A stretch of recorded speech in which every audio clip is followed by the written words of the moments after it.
Dam olishim kerak, davolanishim kerak deydigan insonlar uchun Xo'ja Ipok sanatoriyasidan maxsus takliflar. Birinchi xonamiz bu GAI xonasi. To'g'ri topdingiz. GAI xonasi. Ushbu xona kislorod uchun ajratilgan bo'lib, maxsus vanna orqali organizmimizga yetarli bo'lmayotgan kislorodni aynan mana shu vanna orqali o'zingizga olishingiz mumkin.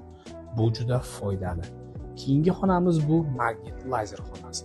Lazer to'lqini orqali hozirgi kunda ko'pchilik davo olib kelishyapti. Ya'ni bo'yin qismida va umurtqa qismida og'rib turadigan muammolarga qarshi qilinadigan ushbu protsedura otaxon va onaxonlar tomonidan juda ham sevib qilinyapti va ular tomonidan juda ham yaxshi fikrlar bildirilyapti.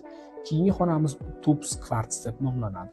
Ushbu xona bronx yo'llari shamollashi va o'pkada uchrab turadigan muammolarga qarshi qilinadigan protseduralardan biri hisoblanadi. Maxsus dorivor giyohlar va dorilar orqali ingalyatsiya yo'li bilan bizning o'pkamizga kerak bo'ladigan va makro va mikro elementlar yuboriladi. Keyingi xonamiz bu past chastotali toklar hisoblanadi. Toklar yordamida hozirgi kunda uchrab turadigan muammolar, ya'ni oyoq qismida uchraydigan muammo, bel qismida uchraydigan muammolarga qarshi qilinadigan protseduralarni eng zo'ri desak ham mubolag'a bo'lmaydi. Sababi doktorlar har doim ushbu protsedurani taklif qilib kelishadi. Keyingi xonamiz bu azonoterapiya xonasi. Azonoterapiya xonasi ham o'ziga xos katta va shinam yorug' bo'lib, hozirgi kunda mijozlar ushbu xonaga kirishib, o'zlari xohlagan muolajalarni olishib ketishyapti. Keyingi xona bu uyqu, ya'ni elektro uyqu xonasi hisoblanadi.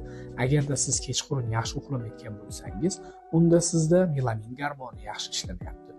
Ushbu xonadan so'ng kerakli apparatlarda olingan suyuqliklar va sizga yuborilgandan so'ng kechqurun yaxshi uxlashni boshlaysiz. Sababi navbatni qarang, hamma odam elektro uyquga ochirib turishibdi.